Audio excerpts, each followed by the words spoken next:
जी welcome back नाज़रीन। Break पे जाने से पहले जो बात हमने की थी सर, कौमी असम्बली का इजलास जो है वो कल होना है। इजलास जो है वो आइन की उस शिक के तहत बुलाया गया है कि अगर 21 दिन से पहले नहीं सदर मुमलिकत बुलाते तो 21वें दिन जो है वो हाउस मीट कर सकता है और स्पीकर ने जो है वो इजलास बुला लिया है। अब जो सारी जमातें इस वक्त इलेक्ट हुई हैं और जिन्होंने कल ओथ लेना है वो ये कहती हैं जी कि सदर मुमलिकत तो आइन शिकनी के मुर्तकिब ठहरे हैं। Do you agree with that? मेरे एग्रीमेंट से नहीं फर्क पड़ता। आइन शिकनी की है तो उनके खिलाफ प्रोसीड करे, पार्लियामेंट है, प्रोसीड करे प्रेसिडेंट। नहीं, उस पर आपका कोई ओपिनियन? क्योंकि सदर मुमलिकत का पॉइंट ऑफ व्यू ये है कि रिजर्व सीट्स वाला मामला, सारे मामले के बारे में कोई ओपिनियन नहीं है। मेरा ओपिनियन आपके सामने है। आपका तो सिस्टम के ऊपर एक ओपिनियन है मेरा। वो आइन शिकनी तो इलेक्शन चोरी कर रहा, आइन शिकनी नहीं है। जो लोग बैठे हुए आइन शिकनी नहीं कर रहे, किसी और की कुर्सी पे बैठे हैं। उस बातों को रहने दे। अब आगे कैसे इक़्तिदार का शौक था, इक़्तिदार हो गया हमारा शौक। किसको शौक था? सबको शौक था जो भी इक़्तिदार में आना चाहते हैं। इक़्तिदार बराए इक़्तिदार की सियासत, हर कीमत पर इक़्तिदार की सियासत, ये मुल्क को नुकसान देती है। ये नुकसान होगा मुल्क का। ये एक तासुर ये भी जा रहा है कि नवाज शरीफ साहब ने बहुत सारे मामलात के ऊपर शायद वो असर्टिव नहीं हुए, इसलिए क्योंकि वो चाहते थे कि मरियम नवाज साहिबा का पॉलिटिकल करियर ऑफिशियली स्टार्ट हो जाए। देखिए, वो पार्टी के हेड है, पॉलिटिकल करियर स्टार्ट होता है अवाम के वोट से। वो जानते हैं इस बात को। तो अवाम का वोट होगा तो पॉलिटिकल करियर होगा। फिर कर तो दिया चीफ मिनिस्टर, तो वो बन गए। नहीं, ठीक है, कोई ऐसी बात नहीं, अच्छी बात है। हम तो वैसे देख रहे हैं सुबह 9 बजे पहुंच जाती हैं दफ्तर, बड़े तूफानी दौरे हो रहे हैं, बड़ा वो एक्टिव नजर आ रही हैं। आप भी देख रहे होंगे। जी बिल्कुल, आपके ख्याल में सही काम करना चाहिए। सर, कुछ लोगों का ये ख्याल है कि ये जो ये काम करने या दिखाया जा रहा है कि काम किया जा रहा है, पाकिस्तान के अंदर जो पॉलिटिक्स है उसके तकाजे शायद बदल गए हैं। अब लोग सड़क, नाली, हॉस्टल, इन चीज़ों से इम्प्रेस नहीं होते। अगर होते तो ये वाला वोट इस तरह ना पड़ता जैसा पड़ा। देखिए, आप जब इक़्तिदार में आते हैं, सबसे बुनियादी ज़रूरत आपके मैंडेट की सेंक्टिटी होती है। कि आप एक अवाम के मैंडेट से आए। जब वो क्वेश्चनेबल हो जाए तो फिर आपकी बाकी सब बातें एक तरफ रह जाती हैं। ये प्रॉब्लम है इस सारे मसले का। आप इमरान खान साहब को देख लें, वो भी इसी तरह आए थे, इसी रास्ते से आए थे। वो हुकूमत ना कर सके, उसकी क्या वजह थी? उनके पास वो मॉरल सैंक्टिटी नहीं थी जिससे वो हुकूमत करते। तो यही प्रॉब्लम यहाँ भी हुकूमतों को आएगा। और फिर आप ये देख लें कि जो लोग इक़्तिदार में आए सब हुकूमत में रह चुके हैं। उन्होंने 5-6 महीने में क्या तरबियत हासिल की है जिससे वो मुल्क के मसाइल हल कर लेंगे। यही लोग थे अभी कुछ महीने पहले, बल्कि उससे भी कम थे। बहुत सारे लोग आज नहीं है। मौलाना साहब नहीं है, उनकी जमात नहीं है। PMLN के अपने कुछ लोग बड़े सीनियर लोग एक्चुअली नहीं आ सके पार्लियामेंट में। बिल्कुल, तो बहरहाल दुआ ही कर सकते हैं, दुआ कर सकते हैं। लेकिन सर, ये जो अभी आपने बात कही ना, इमरान खान क्यों इक़्तिदार नहीं कर सके, उनकी गवर्नेंस के ऊपर भी आप बड़े क्लियर रहे हैं। आप हमेशा कहते हैं कि कोई एक प्रोजेक्ट, एक मंसूबा ऐसा दिखा दें। तो मंसूबे को छोड़े, एक काम बता दें। मंसूबे देखें, वफाकी हुकूमत मंसूबे नहीं बनाती, वो पॉलिसीज बनाती है, एक डायरेक्शन देती है, इकॉनमी को आगे बढ़ाती है। उसमें कोई एक काम भी उनका नहीं था। तो सर फिर क्यों इतना वोट पड़ा? जी, फिर क्यों? क्योंकि जो उनके बाद आए उन्होंने उनको भी अच्छा कर दिखाया, पीछे छोड़ दिया काम ना करने में। नहीं, लेकिन होता है ना, उसके बाद देखें, वोट के बहुत से मुहर्रकात होते हैं। एक एंटी एस्टेब्लिशमेंट वोट है मुल्क के अंदर, वो पड़ा है। एक रिएक्शन हुआ है उनकी अरेस्ट की वजह से, हमदर्दी का वोट, अरेस्ट की वजह से, कन्विक्शन की वजह से। ये 2018 में मियां साहब को भी हुआ था कि जब उनको कन्विक्ट किया गया, यकीन करें एक सर्ज आया था PMLN की सपोर्ट में, और PMLN 100 से ज़ायद सीटों पर चली गई थी। फिर वो भी वहाँ भी फॉर्म 45 के ज़रिए फॉर्म 47 ने फतह हासिल की और PMLN जो थी वो 65-70 सीटों पे आ गई थी। तो ये रिएक्शन होता है। तो अवाम देखिए, अवाम को हमें डिस्काउंट नहीं करना चाहिए।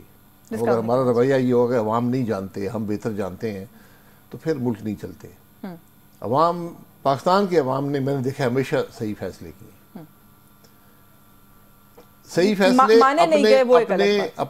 अपने वोट की हद तक उन्होंने अपने सोच के मुताबिक फैसला कर दिया है। उसको सही मानना पड़ता है। उसके असरात जब गलत होंगे, मनफी होंगे, अगली दफा बेहतर फैसला कर देंगे। आप 3 इलेक्शन फेयर इस मुल्क में करा दें, आपका मुल्क तरक्की करना, एक फंक्शनल डेमोक्रेसी बन जाएगी। हम एक फंक्शनल डेमोक्रेसी, एक वर्किंग डेमोक्रेसी नहीं बन सके, नहीं है, क्योंकि हमने वोट का एहतराम नहीं किया। सर, जिनका नारा था वैसे वोट की इज्जत का, उन्होंने भी फिर आप कह रहे हैं एहतराम नहीं किया। लेकिन आप जो अभी बात करें ना, आपने कहा जो आने वाले थे उन्होंने उनको भी पीछे छोड़ दिया कारकर्दगी के अंदर। नवाज शरीफ साहब ने आज मुबारकबाद दी, उन्होंने कहा मैं 16 महीने बहुत अच्छी हुकूमत करने पे शहबाज शरीफ को मुबारकबाद देता हूँ। चलिए, उनकी राय है, मैं राय हर एक की राय का एहतराम करता हूँ। राय अच्छा, राय है, एक राय है, मेरी राय और हो सकती है, आपकी राय और हो सकती है। अच्छा, नवाज शरीफ साहब ने यह भी कहा है कि 1-2 साल की बात है, पाकिस्तान मुश्किलात से निकल जाएगा, इत्तेफाक करते हैं। और मैं वो तो उन्होंने एक जुमला कहा तो मैंने इसलिए आपके सामने ये सवाल इस तरह से रख दिया, वरना ये सवाल वैसे मैं भी पूछना चाहती हूँ कि आपके ख्याल में हम ये जो आउट ऑफ द वुड्स कहते हैं जा निकल सकते हैं इन अबाउट 2 साल का सफर नहीं है, ये लंबा सफर है और इसके लिए प्लान ही किसी के पास नहीं है। आज जो भी इक़्तिदार में आए उन्होंने कुछ इलेक्शन में बताया था किसी को कि हमारे पास क्या प्लान है हुकूमत चलाने का, सिर्फ ये कि मुझे इक़्तिदार दे दे मैं ठीक कर दूंगा, ये प्लान नहीं होता। तो आज क्या वो सलाहियत है, क्या वो प्रोग्राम है जिससे आप ये मामला दुरुस्त करेंगे? IMF है ना सर, वो हम जो जितने पैसे हमें चाहिए हम उसको बढ़ाते जा रहे हैं। IMF कोई आपको पैसे नहीं देता।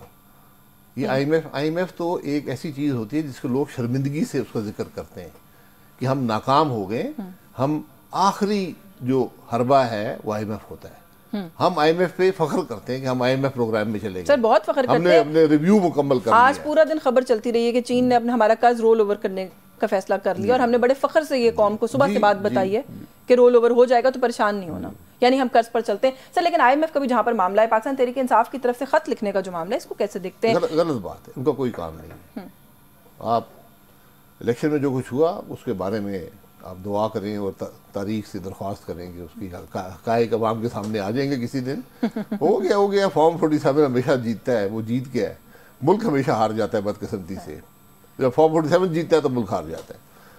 अब लेकिन उसके बाद ये IMF को खत लिखना, आप स्टेट के खिलाफ नहीं जा सकते। आप हुकूमत की कारकर्दगी पे बात कर सकते हैं, आप हुकूमत पे तनकीद कर सकते हैं, आप हुकूमत पे जो भी अदालत में जा सकते हैं, लेकिन आप स्टेट के खिलाफ नहीं जा सकते। स्टेट एक काम कर रही है, एक मुल्क की ज़रूरत है, IMF है, GSP है, ये सब हमारे मुल्क की ज़रूरियात हैं, ये ताल्लुकात हैं आपके मुल्क के बैरूनी, आपकी स्टेट के बैरूनी दुनिया से।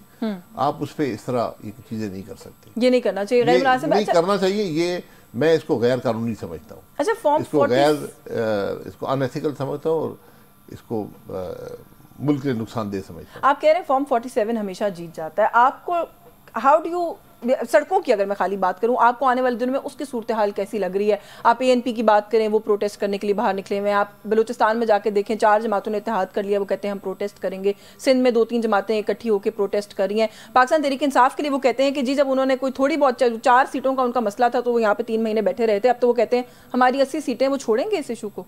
दरअसल ये उन पे है, मेरा नहीं ख्याल कि हमारी रवायत है स्ट्रीट एजिटेशन की, लेकिन अगर माशी हालात ख़राब हुए तो मुझे वहाँ मुश्किलात नज़र आती हैं हुकूमत के लिए। माशी मईशत जो है वो इसका ड्राइवर बन सकती है, यानी इस चीज़ को आगे बढ़ा सकती है स्ट्रीट एजिटेशन को। That coupled with bad economy, तो जाहिर है वो जी बैड इकोनॉमी और जो सेंसिटिविटी है वोट की, हुकूमत के पास जो मॉरल सेंसिटिविटी नहीं होगी उससे आपको फर्क पड़ेगा। इसहाक डार साहब का फिर से नाम आ रहा है फाइनेंस मिनिस्ट्री के लिए। जी वो ये प्राइम मिनिस्टर का फैसला, इसको मर्जी लगाएं। नहीं लेकिन of course you worked in that team, इसलिए पूछे हूं कि will it be a good decision या ये उनका फैसला जी में है, गुड और बैड मुझसे। सर आप मईशत को अंडरस्टैंड करते हैं, मैं तो इसलिए सवाल पूछ रही हूं कि आप पूछते हैं पूरी दुनिया क्या कह रही है। लोग आर्टिकल्स लिख रहे हैं, अखबारों में एडिटोरियल्स लिख रहे हैं, ये छोटी मोटी बात नहीं होती।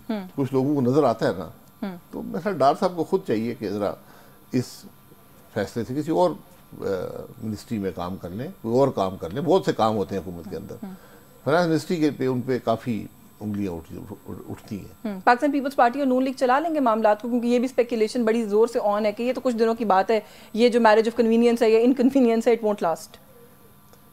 देखिए चलाएंगे, वो हिस्सा बनेंगे तो चलाएंगे ना। इस वक्त कम से कम जो मेरी नॉलेज है पीपल्स पार्टी वो कैबिनेट में नहीं आ रही, तो फिर हुकूमत के ऐसा तो ना हुए। तो कल खुर्शीद शाह साहब हमारे साथ थे, उन्होंने कहा जी कि हम सपोर्ट कर रहे हैं प्राइम मिनिस्टर बनाने के लिए, मैनिफेस्टो पे तो हमारे अमल करना पड़ेगा।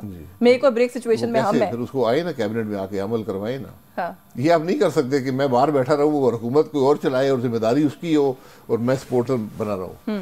ये दोनों चीजें आप नहीं कर सकते। तो फिर ये तो और भी वीकर अरेंजमेंट है जो आप बता रहे हैं, तो फिर तो ये all the more reason to speculate कि शायद ये नहीं चल सकेगी। ये डेली वेजेस वाला काम है, डेली वेजेस वाला कि जिस दिन पीपल पार्टी चाहेगी आपकी हुकूमत खत्म हो जाएगी। मेरे पास वक्त खत्म हो गया सर, वरना मजीद आपसे बात करती ज़रूर। लेट्स सी कि कल जो ये असेंबली का इजलास होने वाला है ये सूरत हाल जो है कहाँ जाती है। शाहिद खाकान अब्बासी साहब हमारे साथ मौजूद थे। एक ब्रेक का वक्त हो रहा है, ब्रेक से वापस आएंगे तो साहिबजादा हामिद रजा साहब हमारे साथ मौजूद होंगे, हमारे साथ थे।